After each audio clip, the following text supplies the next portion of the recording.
Hey everybody, how's it going today? It's me, Captain Energy. Guess what? I'm going to Namm. Not really, but sort of. Apparently, Namm has two ways to get information. One is on at the actual show, and that would be awesome, except that I don't really particularly like to travel. I do like to meet people, and I would love to meet everybody, but unfortunately, I don't have a lot of confidence in the airlines right now to get me there and get me home, honestly, in time. And I don't actually have the time to be there as per my schedule and my job. I have a real job, besides YouTube, obviously. YouTube does not pay the bills. YouTube does not really pay much of anything. So, if anything at all, I mean, I've made $25 in 4 years, I think, or in 3.5 years. I don't think that's really going to count for anything. Anyway, but so I will not be at Namm physically, but I did sign up for the online Namm ticket. So I will hopefully be getting a lot of information and be able to find information on products and even maybe see some demos and such ahead of the regular crowd. I don't know exactly what it gets me, but I'm going to try it out and see what happens this year. Aside from that, I figured I'd talk about some of the gear that I'm looking for and that you might be looking at. As we know, it is the time of year where money disappears. It's, the new stuff comes out and we all just go, get excited. It's like, and then next, we're buying things, and next, our wives are mad at us, our husbands are mad at us, and whatever we've got going on. I'm just kidding. Hopefully not, but it's that time of year where all that goes on, and I generally get a little over enthusiastic about new equipment, and right now I think I've got my gas under control, but somewhat. Anyway, I do have some gear that I'm going to be getting rid of. I'll talk about that a little bit here. I'm lightening up the studio just a smidge. I've got some gear that I want to keep, and there's gear that I want to not keep. Let's take a look at what we've got going on this year from Namm so far. All right. Let's start with the gear that I already have. This one actually came out just before Namm. It's the Montage M. This synthesizer replaced the original Montage. This thing is the cream of the crop. My favorite Yamaha product ever. Okay, I love Yamaha. They are my favorite company. The quality of their stuff is outstanding. The sounds are amazing. I love their stuff. I've been since the PSRs back in my youth. That was how my first keyboards were PSRs. I loved those. I've gone up from PSRs. I can't remember the exact models of the PSRs I had, but mini key PSRs to my first full-size key PSR. That was amazing. And then the Yamaha CS1X, CS2X, which I now have. I just got recently. I have an AN1X. I have a CS6X, an MX49, a Yamaha Montage, the original 61 key version, and we've got the Montage M 61 key. So I am deeply involved with Yamaha. Love them. Okay, so Yamaha, hit me up if you need anything. All right, maybe we can work something out. Anyway, but I love their gear, and I will always love their gear, and I will always be using their gear. So, yes, this synth was a must-have with the with the FMX and with the basically the new ANX engine on there really kind of got me. Yamaha should be bringing out the companion app shortly, hopefully for Namm, which will allow you to hook this to a PC and use it as an editor/librarian, so you'll be able to edit sounds and that type of thing, and also load and unload sounds to your device. And also, from what they've said, they're bringing out in June an actual VST version of the Montage M, which will integrate with the application again, or with the hardware again, allowing you to create patches with it, save patches, load patches, and all that, as well as it will be a full-on instrument. That means that I'll be able to use the actual software as a VST in anything, with or without my actual Montage there. If you're going to Namm, check this out. If you haven't seen this synth yet, definitely get online and see some videos, because this thing is the nicest sounding synth, cream of the crop, honestly. My favorite synth, period. Top of the line. All right. Also coming from Yamaha, we have their brand new SeqTrak. Now this thing, this is brand new. This is just announced from Namm. This thing looks like it doesn't even belong in the Yamaha playlist. This looks like it belongs on a teenage engineering website, doesn't it? I mean, some people are saying it's like the OPZ, other people are saying it's like the OP1. I don't know which one it's most like. I feel like in some ways it's a combination of both and thrown into one device. And the coolest part is right now it's got, you know, your drum tracks. You've got 8 drum tracks and you've got 4 synthesizers, so it's like 12 channels or whatever of sound, and that's cool. It's got all these effects and that type of thing. You got built-in effects editing, and it's got a microphone built in for sampling. There's a ton of buttons on the sides. Here's different things. You can hook it MIDI to another device. So I'm wondering, I haven't tried it yet, obviously, but I would love to try it and see how it sequences up with something else. Like if I could use it with a different piece of hardware or whatnot and sequence that piece of hardware with it. If this thing can fully take the place of a sequencer and full production computer type thing in this little teeny box, that would be amazing. I do have one on order. They should be shipping in February. So when that gets here, of course, we will be doing a video here and you'll get to see it. I'm very much looking forward to this piece of gear. It comes in 2 color schemes, the gray and orange and dark gray and black. I like the look of it. They have all these videos up here on their website and all over the web. You can find some stuff. Just I mean, look at the size compared to a keyboard. It's tiny. And all these capabilities, plus it's expandable. Unlike the OP1, unlike the OPZ, which are it is what it is, these hook up to an app. Now the OPZ does have an app, so I'm not going to say it doesn't, but the OPZ's app is different. It lets you just edit and whatnot what's on board the OPZ. This is going to expand this device. The SeqTrak will have sound libraries that can be transmitted from the app to your SeqTrak and vice versa, or captured back and forth. You can back up your sounds. You can possibly even have other synthesis methods. They can add tracks on your iPad, your iPhone, or your Android device of other synthesis types that you'll be able to sync up with this and create full-on productions. I mean, this is going to be a wonderful, beautiful little device, I think. And I have a feeling that it's going to be very big, like very big. One thing I would say is if you want it, I'd probably say get your hands on it soon, because I have a feeling it's going to suddenly be very hard to get once it actually starts to ship, which is next month. Pre-orders are available at Sweetwater. I'm not affiliated with or promoted by Sweetwater or compensated or anything. I'm just saying Sweetwater has this for $399, which is $200 less than the MSRP. The MSRP was $600. It's actually $100 less than the OPZ. And I think it's going to be a lot more capable, personally, from what I can tell. I'll just play a little bit of this video here real quick.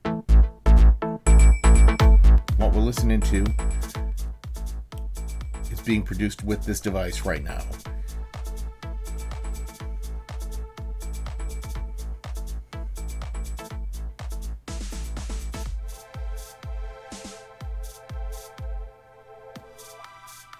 There were those sliders there. Look at that.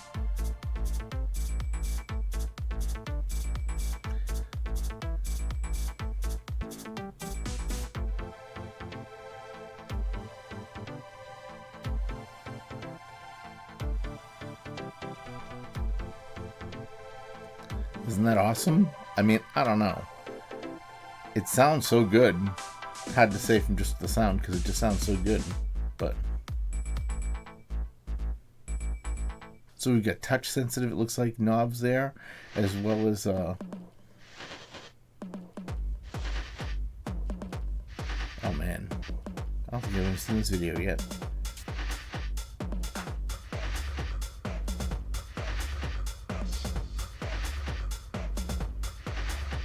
I mean, it's got a very current sound set.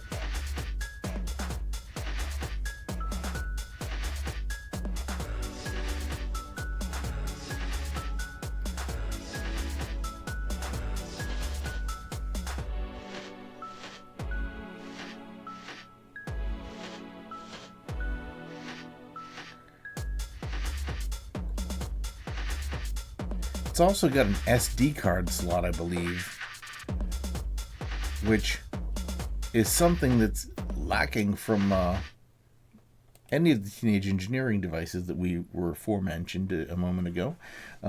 So I think this is going to be quite the device. And like I said, I have mine on pre-order. Can't wait to get it. Very excited. As you know, I did just recently finally get my 2 Behringer Mini devices. You've probably heard already that Behringer has released the new UBX-A, which is an OBX clone. This thing, just one more thing that is going to be lighting the floors on fire. If not at Namm, then everywhere else. I don't know if Behringer's going to Namm. I didn't look at the list. But it is going to be amazing. It sounds, from what I've heard so far... Well, it's certainly taken a long time. Kudos to you guys. You have been super patient. It sounds amazing. Fear not, the wait is finally over. Are you ready for a new analog revolution? One of the most classic synths ever, just got a whole lot more attainable. Introducing the one we've all been waiting for. 6 years in the making. That's insane. And that's a clone. That's not even like... $3.5 million in development for a clone.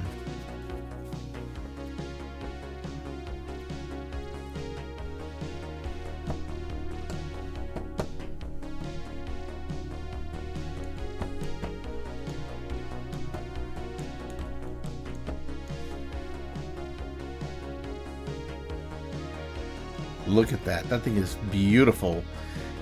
And it's polyphonic aftertouch. For $1,200, it's almost worth buying just to be a controller for other things that have polyphonic aftertouch. But it sounds like this? I can't wait. Up till now I have the software versions of the OBX, and those sound amazing. And this thing...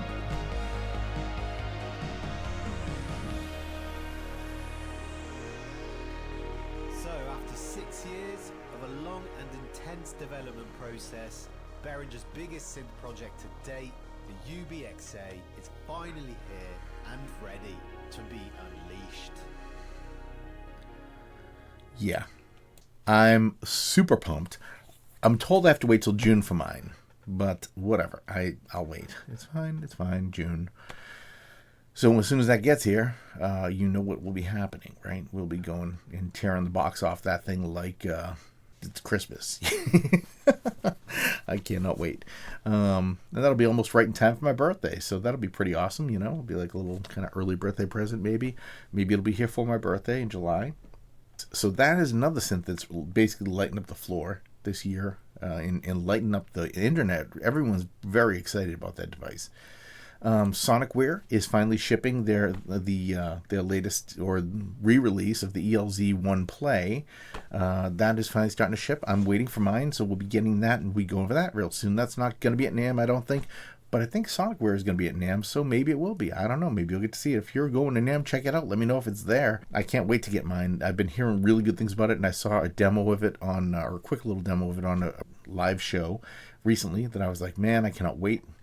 I did just get the Mega Synthesis, Live in Mega Synthesis. That just came. That was a short run, quick release. I don't know, just kind of out of the blue this thing came out, as far in my opinion. But it sounds insane. This thing has got all the sounds that you want to hear from classic video games. And I just think it's probably my favorite of the live-in devices so far. Like these synthesizers. It's obviously not a simple track, and it's not really a full-on sampler or anything, but as far as the FM synthesis on it and the sounds that it can produce are just so good. I love it.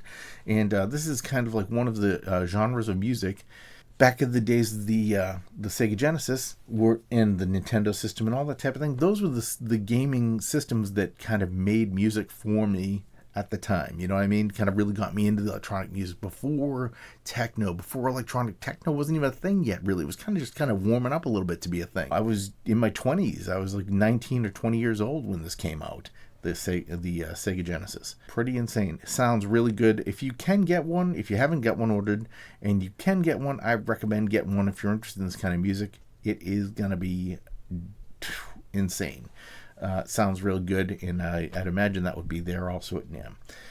Korg, one of my other favorite companies, they're moving up and down the list. They're either number 2 or 3 depending on the day. The King Korg NEO. This synthesizer, I never actually got to experience the first King Korg. I don't recall it, honestly. I was not a huge Korg fan as much as I could have been back in the day when this came out. I was still kind of traumatized by not having gotten myself a Triton, because I always wanted a Triton, but this synthesizer looks insane. I will consider ordering it, or getting my hands on one to demo one at least, if I can. This unit's going to be insane. This is going to be at Namm.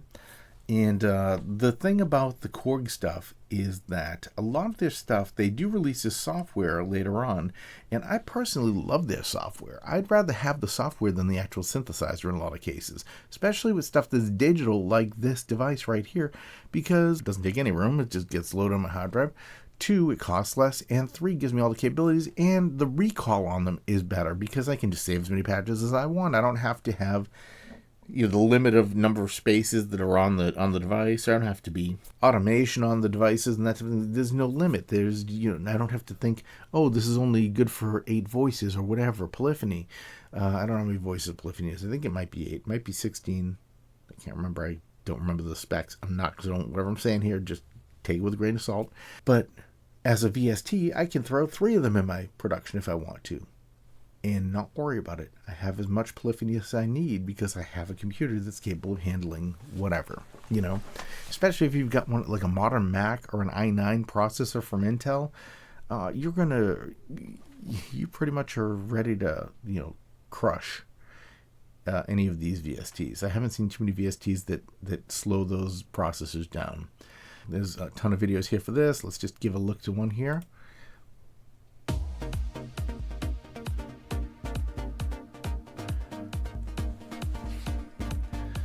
That is a beautiful little piece of equipment. I'll tell you, full-size keys, 36 of them, vocoder.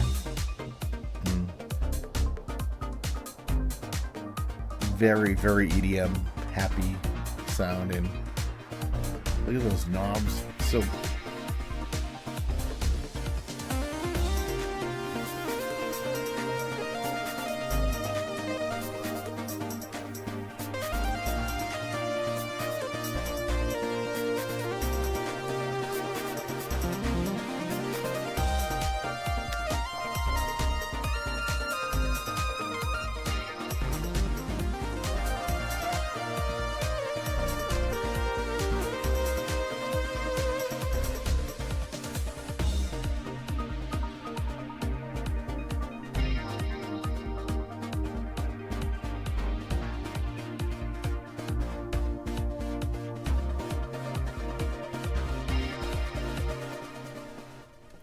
that certainly sounds amazing.